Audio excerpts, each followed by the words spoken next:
Olá, sejam muito bem-vindos a mais um de Papo com a Drica. Eu sou a Drica Capobianco e nesse podcast eu recebo convidados diferentes e especiais, onde nós falamos de diversos assuntos como espiritualidade, moda, nutrição, esporte, entre outros, com o objetivo de te ajudar e te inspirar de alguma forma com tudo que está sendo compartilhado aqui.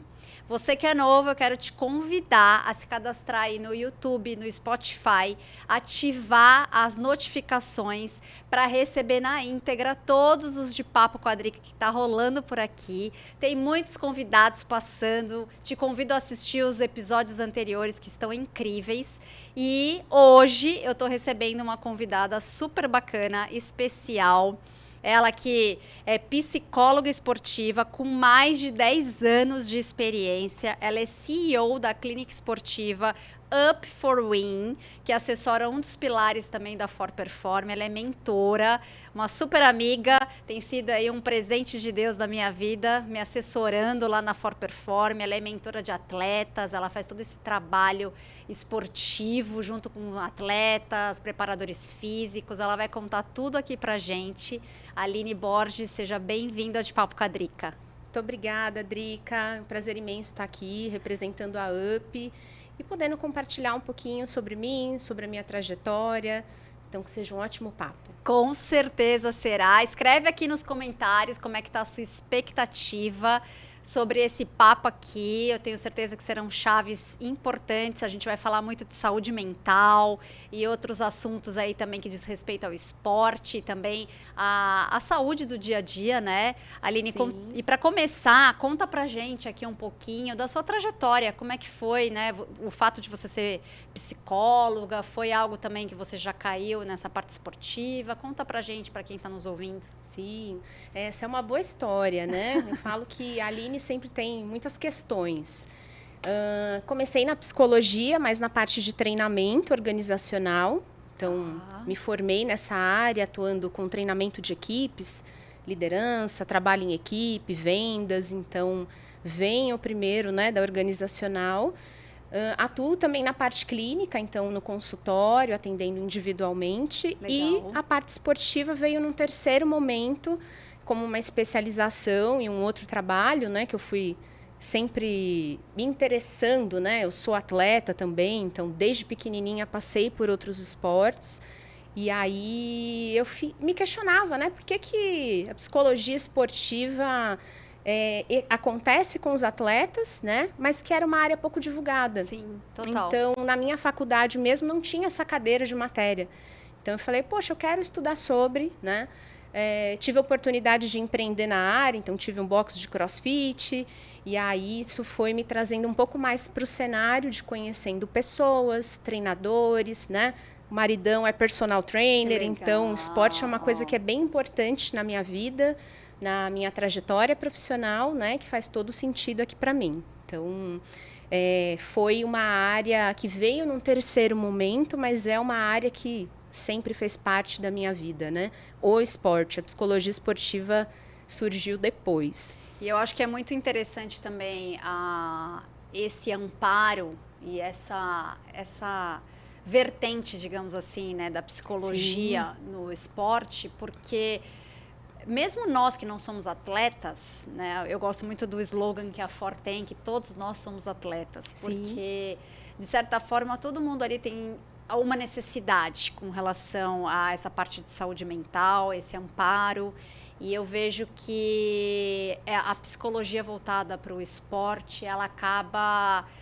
não tem como desassociar e ela também te traz benefícios para a sua vida como um todo, né, Li? Sim, sim. Hoje é muito comum falar sobre o quanto nós estamos em performance, né? Então, seja você um como atleta, um todo, né? Seja você um CEO, seja você uma dona de casa, todos nós estamos em situação de performance. O que a gente chama de performance? Preciso fazer algo e preciso fazer este algo bem feito, com constância, querendo ou não querendo, né? Então, tem dias que a gente está mais disposto, mais motivado, tem dias que não. Então, nesses dias onde você está menos motivado, menos disposto, é o dia que você precisa ter muita disciplina. Então, quando nós falamos de situação de performance, existem todas essas competências que são habilidades psicológicas que nós aprendemos na nossa vida e a partir disso você entra no ambiente de performance. Então, na própria psicologia esportiva, nós atendemos outras demandas que não são só atletas, profissionais e os próprios treinadores, né? Nós atendemos também médicos, né, militares, donos de empresa, traders. Então, olha, que legal. São outros cenários, né, outros profissionais que também se sentem, né, estressados, ansiosos ou muitas vezes até deprimidos e que precisam fazer esse suporte ali, muitas vezes com psicólogo esportivo, porque também é uma área que hoje tem muito no mercado, né? Vem crescendo. Antigamente não tinha, era um mercado mais fechado. Pouco se falava também, se explorava, né? Exato. Eu acho que era um time ou outro, ou uma modalidade ou outra que tinha esse amparo para os atletas, né? Sim, e ainda hoje, né, existe um grande tabu quando nós falamos sobre saúde mental ou por que ter um psicólogo esportivo numa equipe, né? Porque muitas vezes não é um trabalho objetivo, não é um trabalho que você mensura através de scouts, através de uma planilha, mas você vê um benefício na vida das pessoas, as pessoas relatam essas mudanças, né? Só que a gente precisa organizar o subjetivo com o objetivo. Porque, no fundo, é um serviço prestado para instituições ou para profissionais que já vão fazer uma análise, né, deste ganho de performance ou não. E aí, esse dar um up, né, por isso que a gente tem esse nome Up for Win, dar um up para você vencer, muitas vezes é um ajuste, principalmente no detalhe do detalhe. Um detalhe, e principalmente no ambiente esportivo. Quando você está numa fase profissional, no momento de elite, o que acontece? É o ajuste fino que vai diferenciar esse atleta, essa equipe ou esse treinador. Então, é um super desafio. Porque às vezes a condição física do atleta, ela já é muito boa.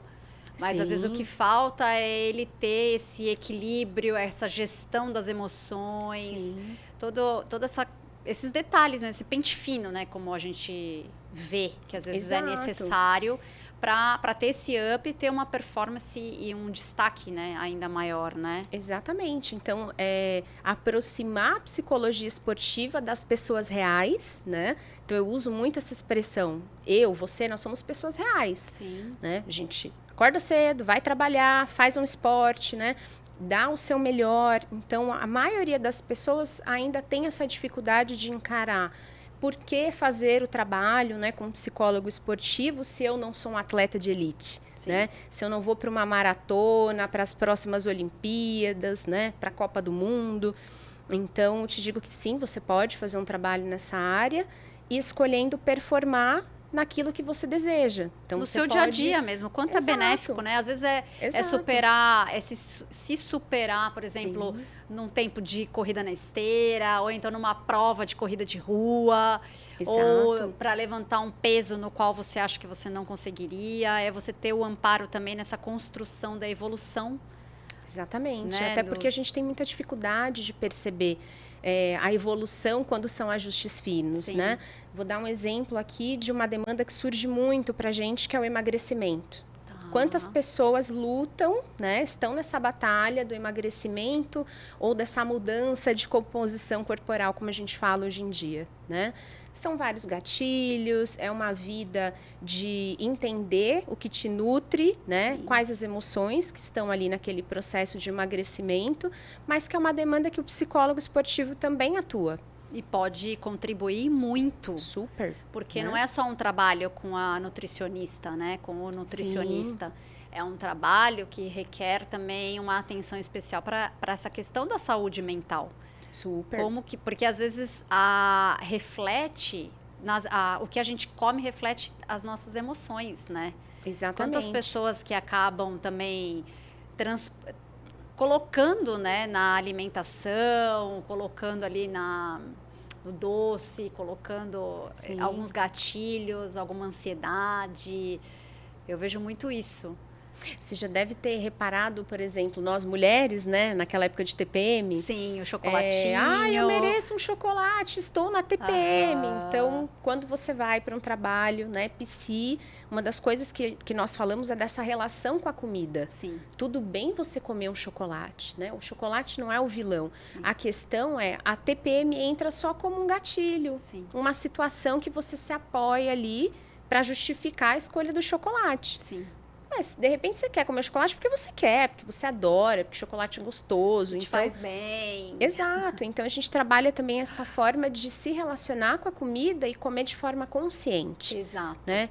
Por que você escolheu essa comida? Fazer boas escolhas, no Exato. sentido assim, tá, eu quero comer, então ter a escolha consciente do porquê que eu estou comendo aquilo, mas não justificar e transportar, né? Por exemplo, uma emoção naquela comida, né? Exatamente. E descarregar, aí né? Pode ser também um descarrego, né? Que a gente fala no final do dia. Imagina que você teve um dia mais estressante, com emoções mais negativas, né? No final do dia, muitas pessoas chegam e falam, vou escolher essa comida, né? Mais gordurosa, mais gostosinha, né? Aquele lanchão, ou já vai, né? Para os aplicativos ali de comida, sem fazer essa triagem, né? Essa gestão da emoção, né? Do porquê que eu estou escolhendo essa comida, né?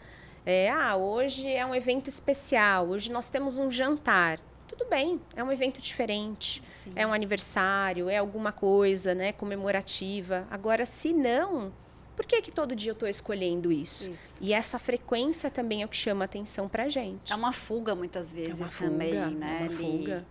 Um apoio emocional. Exato. Né?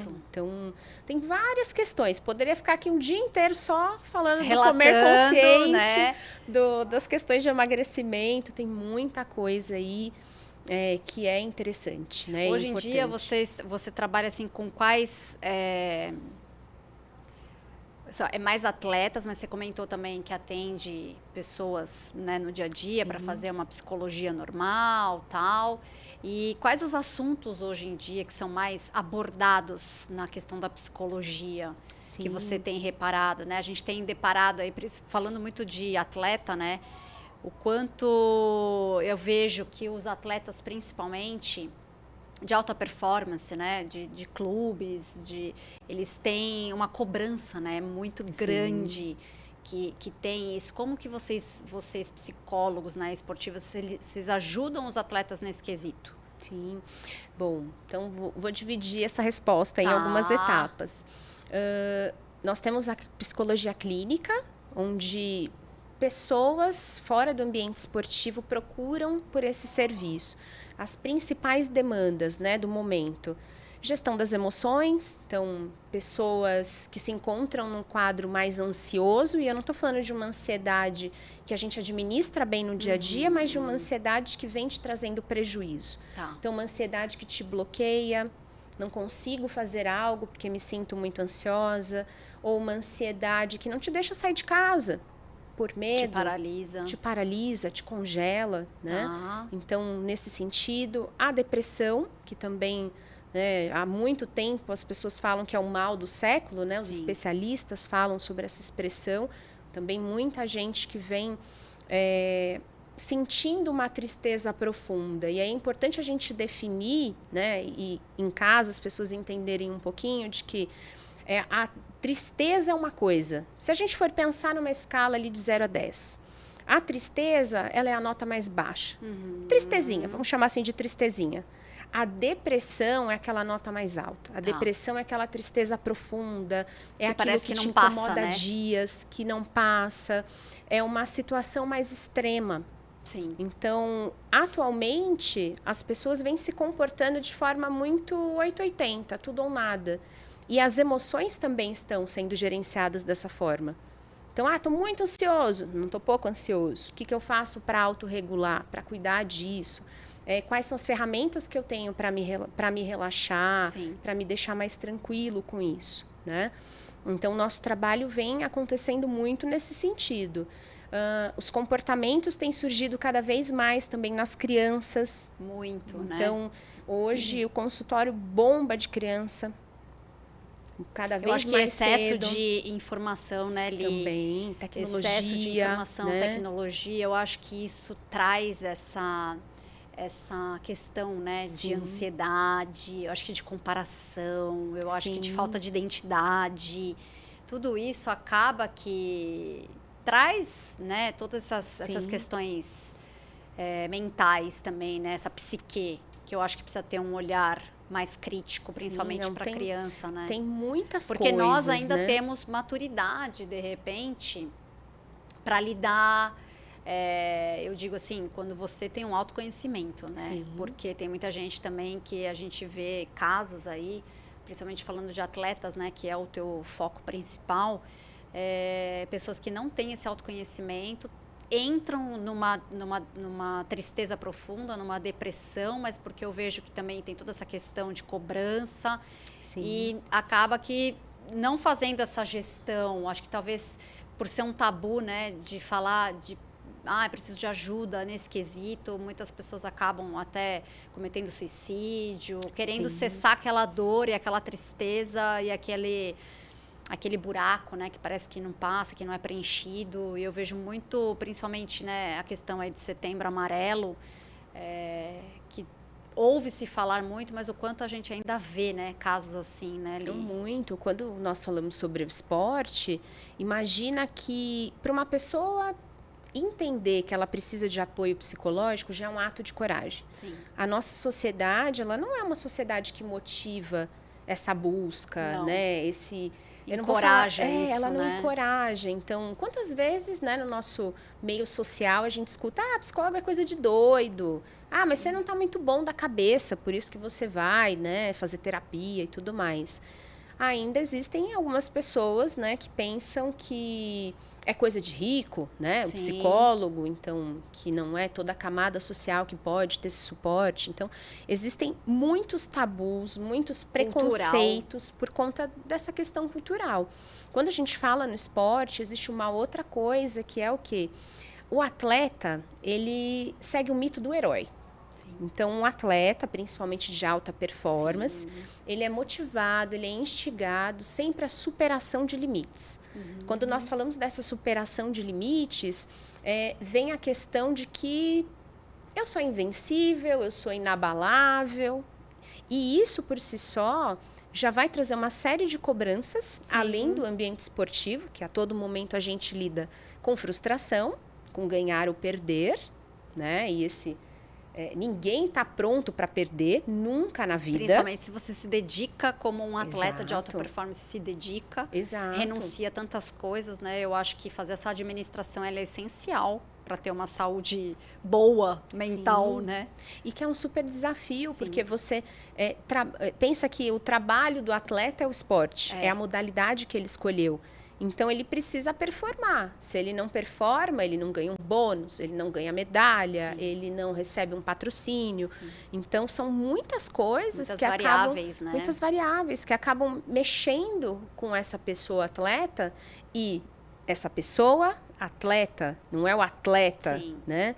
Então, muitas vezes a gente ouve nos discursos também, resumindo a pessoa e chamando só de o atleta. Atleta. Então, O peso que isso vem, né, acompanhado. Exato. Então, assim, é uma cobrança insana. Até porque, né, Li, eu acho que o atleta, ele tem prazo para finalizar a carreira. Tem. Exceto, sei lá, aqueles que começam muito novos, né, que aí tem uma carreira um pouco maior, consegue performar até por mais tempo. Sim. E diferente também de nós normais, que de repente você Sim. tem aí uma carreira executiva que você consegue trilhar por muito tempo, até o fim, quando você está praticamente se aposentando. Mas ao contrário dos atletas, não.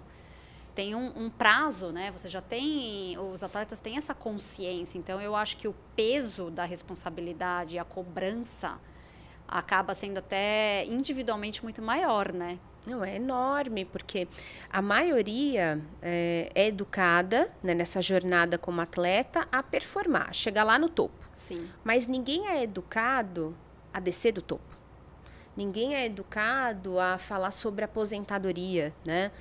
Ou até mesmo o fim de carreira, né? Ou em que momento que a gente para. Então, é sempre performa, vai lá, ganha. Tá. mas eu preciso dos indicadores físicos para ver se esse atleta ainda Tem consegue, condições. tem condições, né? Eu preciso dos indicadores mentais também para entender se esse atleta ainda quer estar lá. Sim. Porque Porque também muitas está vezes- infeliz também e eu e- acho que daí acaba sendo uma sucessão, né? E Porque se ele não imagina- estiver bem, ele não vai performar. Exato, imagina momentos de vida pensando em ciclo vital. Então, nascer, crescer, se desenvolver, nananã, morrer, né? Sim. Então, esse atleta que está lá numa fase adulta, ele vai casar, Vai ele ter vai ter filhos. filhos, né? Ele muda as escolhas, ele é Sim. uma pessoa. Ele ou ela, tá, gente? Falo ele, tá, gênero. Exato. O atleta em si. O atleta em si. Então, mudam-se as escolhas, mudam-se as opções, mudam-se os gostos. Então, muitas vezes, as pessoas, e também pessoas do meio esportivo, não educam esse atleta. O que você vai fazer depois que você parar de performar? Projetar isso, né? Projetar, né? Eu acho que assim- não só pensar no plano de carreira, mas pensar você Exato. como indivíduo, fazer uma trajetória, transição, né? né? Exato, pensar nesse sentido, né? Exato. No final, é necessário existir uma transição. Só que a gente só faz uma transição quando existem possibilidades, escolhas. Então, imagina que em muitas modalidades, os atletas param de estudar. Olha só. E aí, se você para de estudar e depois você deixa de ser atleta, vai se aposentar, você não tem um ambiente de escolha profissional, Exato. né? Você... Até porque você fica rotulado, né? Aquele Exato. atleta, tipo, foi atleta e aí sai daquela posição, ele não consegue se encaixar mais em nenhum outro lugar, né? né? E vão pensar, Aline, mas se o cara, né, ou a pessoa ali era ótimo naquela função, né, naquela modalidade, ele pode ser um treinador? Pode ser um gestor esportivo? Pode ser várias coisas vinculadas ali ao esporte que ele praticou durante Sim. anos. O que é Porque ele vai natural, ter um nome inclusive, forte. né? A gente vê muitos Sim. atletas que partem para isso, para esse caminho de se tornar Sim. comentarista, de se tornar um técnico, de, né, sei lá, prestar consultoria nesse sentido.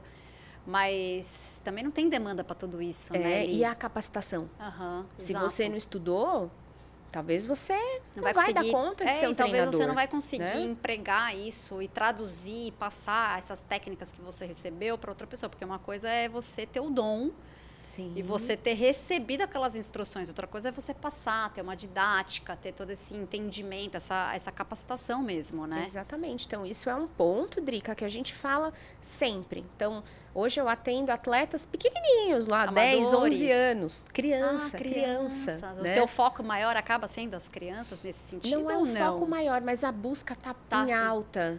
E que legal, né, que os pais têm essa consciência, porque eu acho que se começa esse trabalho desde cedo com a criança, primeiro que ela vai entender as renúncias que ela vai precisar fazer, segundo que ela vai ter muito mais entendimento de como administrar, fazer essa gestão das emoções Sim. dela, do tempo, da carreira dela. Vocês também dão esse suporte para Nós cuidamos, os atletas né? como um todo, que nem a gente falou de plano de carreira, esses amparos, você também faz essa... Sim, hoje a UP ela é formada por uma equipe de psicólogas. A gente ainda não teve a sorte de ter um psicólogo, né? Olha Que só. algumas pessoas vêm me perguntando, Aline, Aham. mas por que só Só mulher? mulheres. Eu falei, porque são as grandes profissionais do mercado. Mas se surgir algum homem, a gente emprega também, certeza. né? Não é uma questão de gênero, é de Sim. capacitação. Sim. E hoje nós damos suporte para todas as áreas, né? Então, áreas que eu digo, todas as modalidades, desde ministrar uma consultoria para uma equipe, para uma instituição que precisa de um trabalho psi, mas que muitas vezes não sabe qual é a demanda principal, ou como organizar, ou quanto custa, né, financeiramente um trabalho como esse. Então, a gente começa a organizar isso e vende-se como um serviço.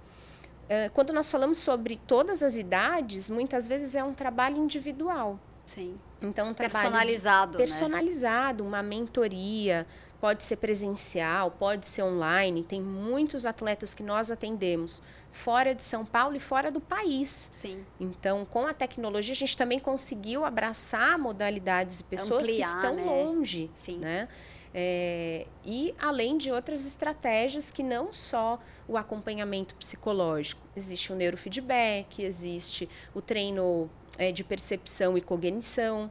Então, aqueles trabalhos com LED, né? Sim. Com bola, com o cenário onde o atleta vai performar. seja um nadador, seja um levantador de peso. Então, existe hoje um trabalho mental muito diferente, né, baseado em evidências científicas, porque Legal. é uma coisa que a gente tem que reforçar o tempo todo. Ainda tem gente que pensa que o trabalho psicológico é baseado em subjetividade e não, né? O subjetivo Já é existem importante. também, né? A Sim. parte da saúde, né, e da medicina nesse quesito, a gente vê que evoluiu bastante. Sim, sim. Eu acho que principalmente depois da pandemia foi algo que foi necessário e algo que a gente viu que veio para ficar no sentido de que todo mundo necessita desse serviço. Sim. Eu vejo que não tem mais tanto tabu como antes. Ainda existe, mas eu vejo que está muito mais. As pessoas estão buscando mais, se fala mais. mais. Acho que a cultura está sendo transformada, acho que de pouquinho em pouquinho acerca disso. Exato. E nós militamos bastante. A gente trabalha nesse sentido. De mostrar a importância, de mostrar, né? De levar informação para as pessoas. Imagina que muitas vezes você tem uma dor ou você tem uma demanda que você não consegue nem dar nome para aquilo que você sente. Então, quando você leva informação para as pessoas, seja num podcast, seja num Insta, numa rede social que você tem, você também faz a pessoa se aproximar de uma informação e também se sentir abraçada de que ela não está sozinha nessa, de que ela pode procurar.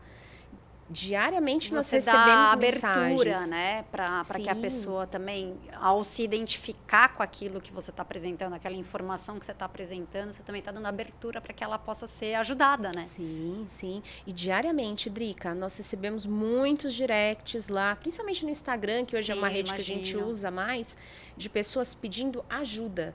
Aline, ou Up, estou sentindo isso. O que é isso? O que eu faço? Vocês trabalham com tal coisa? Crianças pedindo ajuda. E aí, nós temos que falar, olha, você já falou com seu pai, com a sua mãe? Você tem o contato deles? Porque é um menor falando conosco. Então, a gente também precisa fazer essa ponte com os pais. Lógico. Então, até porque muitas vezes os pais, às vezes, não estão nem cientes do que está acontecendo. Muitas vezes não estão, né? Então, dentro desse trabalho também à distância e online, a gente tem todo esse cuidado de cuidar, né, como essa informação chega e quem é essa pessoa que está do outro lado. Sim. Se é uma criança, se é um adolescente, eu preciso falar com os pais, com o responsável. Então, tem muita coisa ali, muita coisa.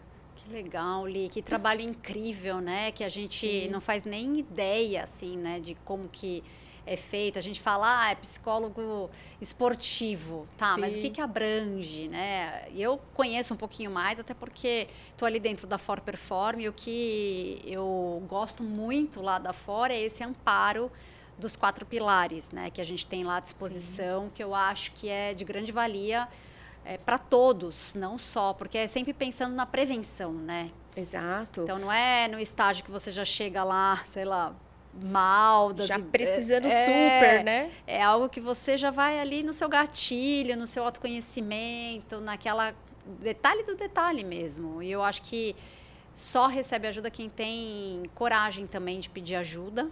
Sim. E que reconhece que precisa, né, Li? Eu acho que isso é importante. Então, e às vezes nem quando você chega nesse grau de que você precisa de ajuda, eu acho que o fato de você ter um tempo e olhar para si e ter realmente esse autoconhecimento, fazer essa gestão das emoções, tal, eu acho tão benéfico porque te evita muitas questões, né?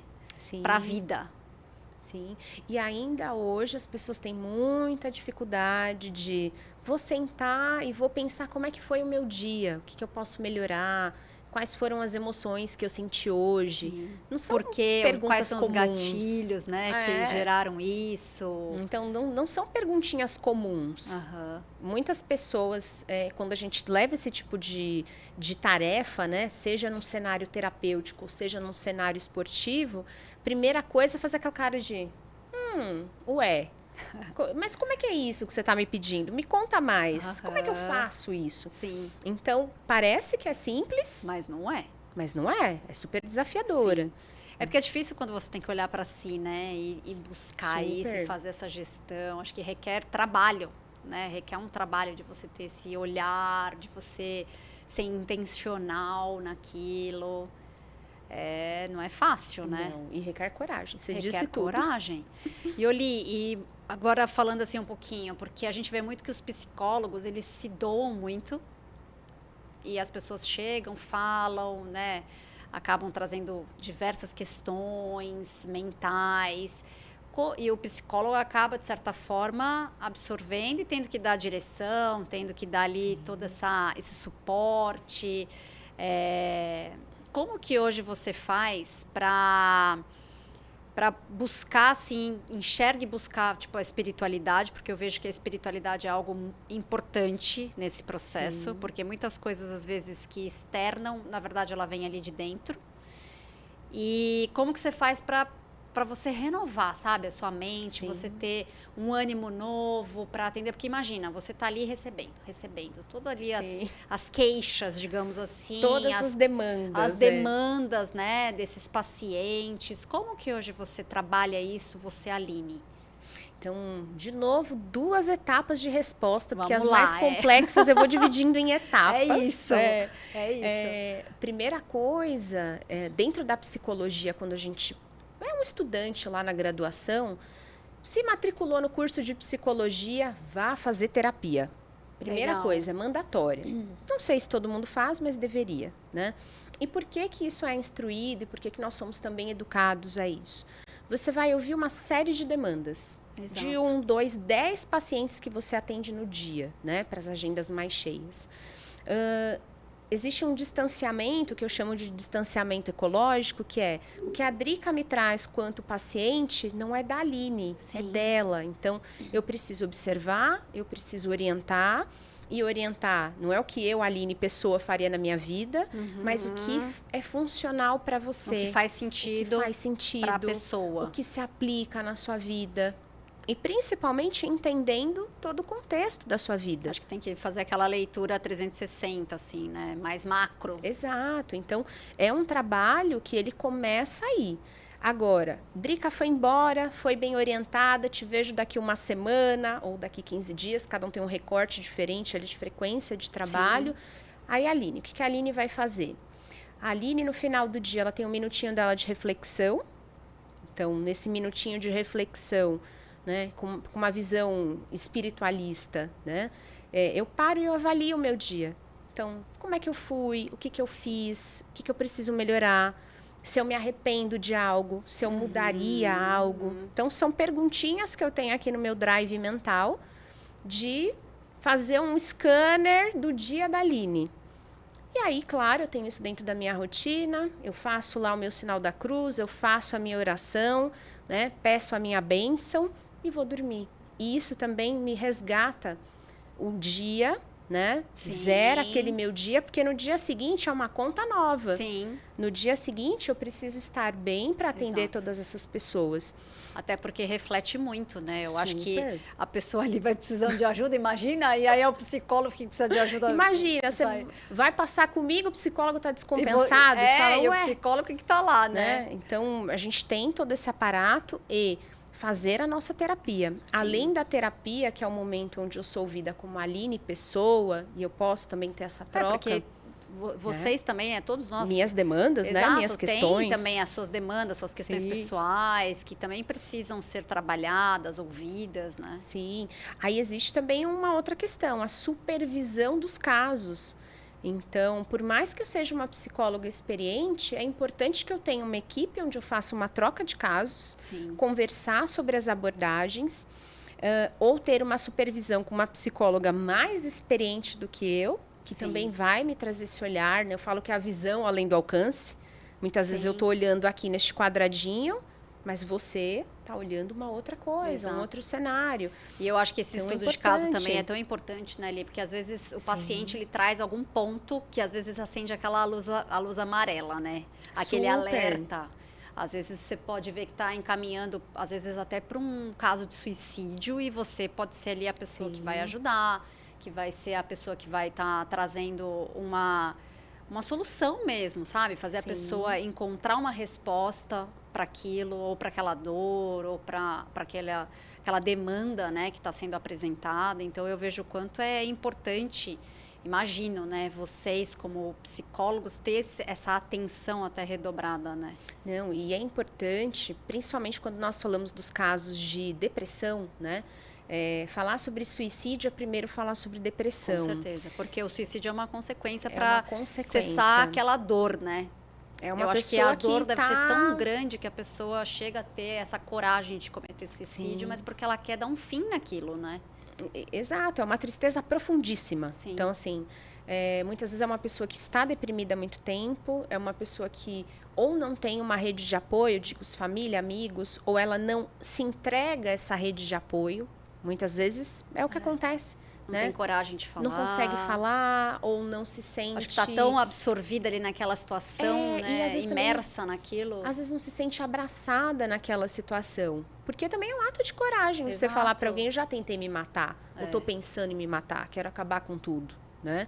É um ato de coragem, é muito difícil. Porque às vezes a pessoa tem vergonha, tem, sabe, aquela medo do que as outras pessoas vão falar. E até para falar com um psicólogo, viu, Drica, é muito... Se abrir, né? É muito delicado quando porque a gente chega íntimo, nesse tema. Né? É muito íntimo. Né? E, de novo, nós vivemos, né, uma dualidade que é vida e morte. Sim. Então, você... vai chegar para todo mundo. Você viver é uma coisa, você querer morrer é outra, né? Então, isso é bem desafiador. Não encontrar prazer, né, na vida. E na psicologia, na abordagem que eu sigo, que é a TCC, existem várias abordagens na psicologia. A TCC é uma dessas linhas, é a teoria cognitivo-comportamental, é uma linha mais cientificista. Então, ela me traz inventários, ela me traz ferramentas. Muita base, então, muita científica, base, né? Muita base científica para também compartilhar com o meu paciente ou com o meu atleta. Fatos, né, ali. E muitas vezes um fator mais objetivo. Então, vou dar um exemplo. O inventário de depressão, que é uma ferramenta que nós usamos. São várias perguntas, se eu não me engano, são 24, se não me falha a memória. E dentro dessas 24 questões, eu vou perguntando para o meu paciente... Como é que ele se sentiu na última semana sobre cada uma das 24 situações que eu conto, que eu pergunto ali para ele? Então, ele vai dando uma notinha de 0 a 3, né? Onde 0 é não senti nada e 3 quase todo dia ou quase toda hora. E aí, no final, nós somamos isso. Então, sai um score do quanto essa pessoa está deprimida. Olha aí. Né? Já é um indício de um alerta também para ter um cuidado redobrado com aquele paciente. E muitas vezes para que o próprio paciente entenda a minha preocupação como terapeuta. Sim. Porque uma pessoa, muitas vezes está deprimida, também reluta em entender que está deprimida. Sim. Às vezes ela nem acha que está, né? Ela fala, Aline, mas por que você acha isso? Né? Então, são dados, são fatos. Ou às vezes ela acha que ela está observação. deprimida, mas ela não acha que é sério ao ponto de se tornar uma depressão que vai levar para uma situação, às vezes, de um suicídio, alguma coisa assim, né? Mas... Ou para uma indicação médica. Sim. Muitas vezes, na depressão, além da terapia, a gente precisa colocar um remédio. Então, é feita uma indicação para um psiquiatra, ele faz uma nova avaliação e, a partir dessa avaliação, ele decide medicar. E aí, claro, o paciente escolhe, quero tomar a medicação ou não. Né? Ninguém é obrigado a nada. Agora, dentro desse inventário que nós usamos para identificar o fator ali da depressão, existem também perguntas específicas sobre suicídio. Se você já pensou em suicídio, se você já tentou suicídio. E às vezes a pessoa acha que está ali só respondendo uma perguntinha e, né, fala ali, acaba abrindo, compartilhando, e ali também já é um alerta, né? Super. Que legal, Li. Que é um bom inventário potente. Que bom que a gente vê que a psicologia, né, principalmente essa teoria que você usa, TCC, o quanto também é benéfica nesse sentido, porque vem muito como uma prevenção mesmo, vem como realmente um trabalho de auxiliar o paciente nessa gestão, nessa condução, né, do caso. E eu vejo o quanto é importante mesmo e pouco explorada, né? Eu mesma conheci da psicologia esportiva quando eu entrei na FOR, há 4 anos. Até então, tipo... Eu precisei, fiz, né? Fui uma pessoa que já passei por psicólogos alguns períodos da vida, tal. que eu acho que isso é importante, porque nos Sim. ajuda no nosso autoconhecimento, e você, é como eu falei, né, de você olhar para dentro e parar, se obrigar e parar para ter esse tempo e olhar para suas emoções. Sim. Porque eu falo que tudo começa aqui, né, Li? Começa Exato, é o pensamento que conta. Exato, né? começa aqui no pensamento, nas emoções. E se às vezes a gente não se obriga a fazer essa gestão tal, eu acho que quantas coisas a gente perde, né? Por isso. Então eu fico feliz de saber que esse trabalho sendo feito já está tão avançado, até eu nem imaginava dessa forma, né? E conversando agora com você, a gente vê o quanto realmente é importante. Não, tem muitas coisas, muitos estudos. E o grande ponto também é o olhar do terapeuta, né?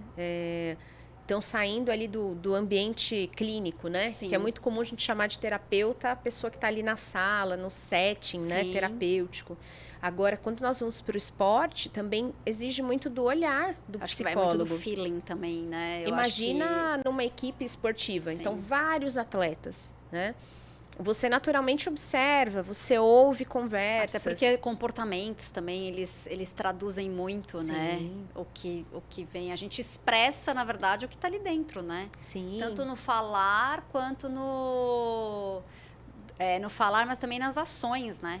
Exatamente. Eu vejo. Então, tem muitas outras estratégias que nós usamos e a partir disso, sempre respeitando quem está ali à nossa frente, né? É isso. É o que eu falo. Você vai trabalhar com uma equipe esportiva. Imagina que eu fui lá, fiz um atendimento de um atleta, ele compartilhou algo da vida dele, ou como ele se sente naquela equipe. Muitas vezes o atleta, ele fantasia um leve trás, né? Uma fofoquinha ali para o treinador. Só que isso não é feito.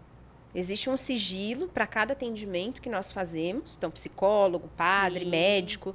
Nós temos um sigilo ético, Sim, né? E total. profissional sobre isso. Necessário, né? Necessário. E aí, com o treinador, o que é compartilhado? Se esse atleta está em condições de jogar ou não está em condições. Né? Legal. Se esse atleta precisa ser afastado, seja por um motivo médico ou por um motivo psicológico, mas a gente não vai na entrelinha, né? Não precisa justificar, é só um apontamento que é feito. Legal, Li, então legal. tem toda uma proteção e o cuidado ali tem também. toda uma, exato, uma cautela também, né? Porque são pessoas, né? Ninguém quer expor, eu acho que isso faz parte também, né? Dessa ética, eu acho muito importante mesmo.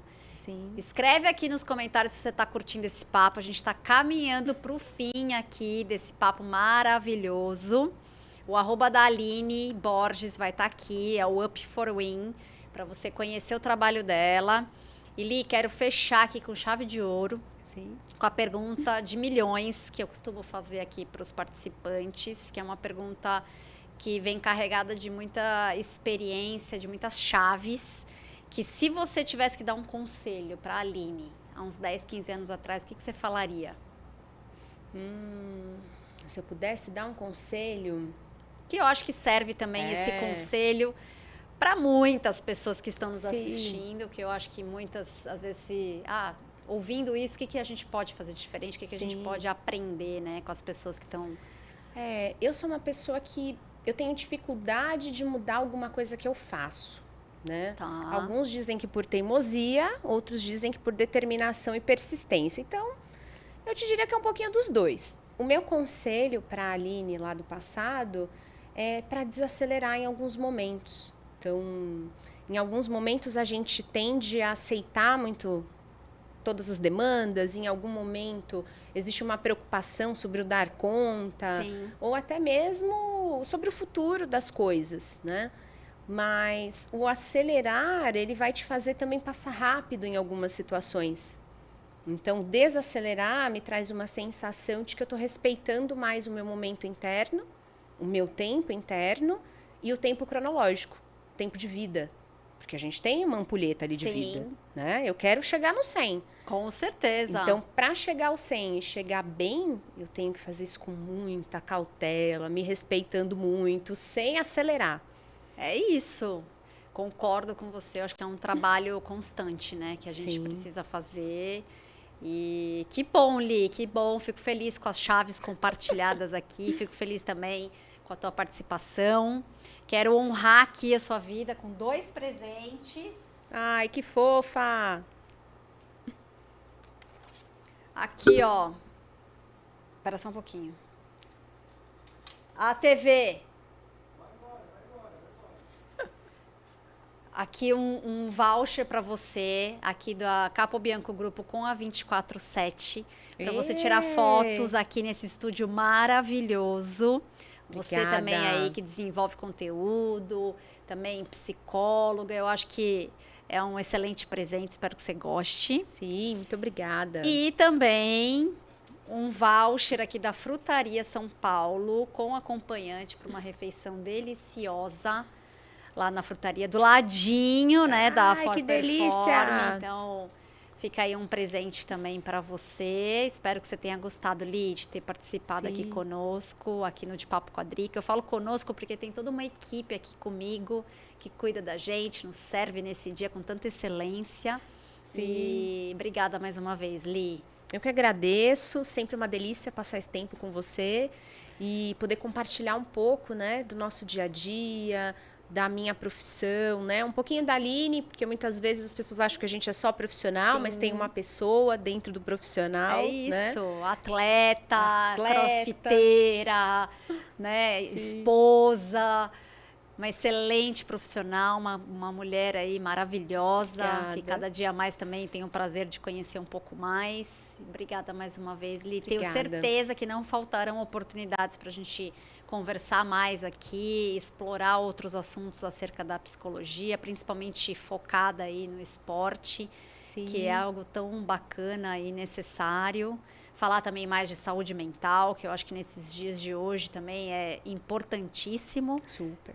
Então, obrigada mais uma vez. Obrigada, Drica. Prazer imenso. E você que está nos assistindo, espero que você tenha gostado aqui desse papo, dessas chaves compartilhadas. Escreve aí da onde você está falando, o que você achou desse podcast.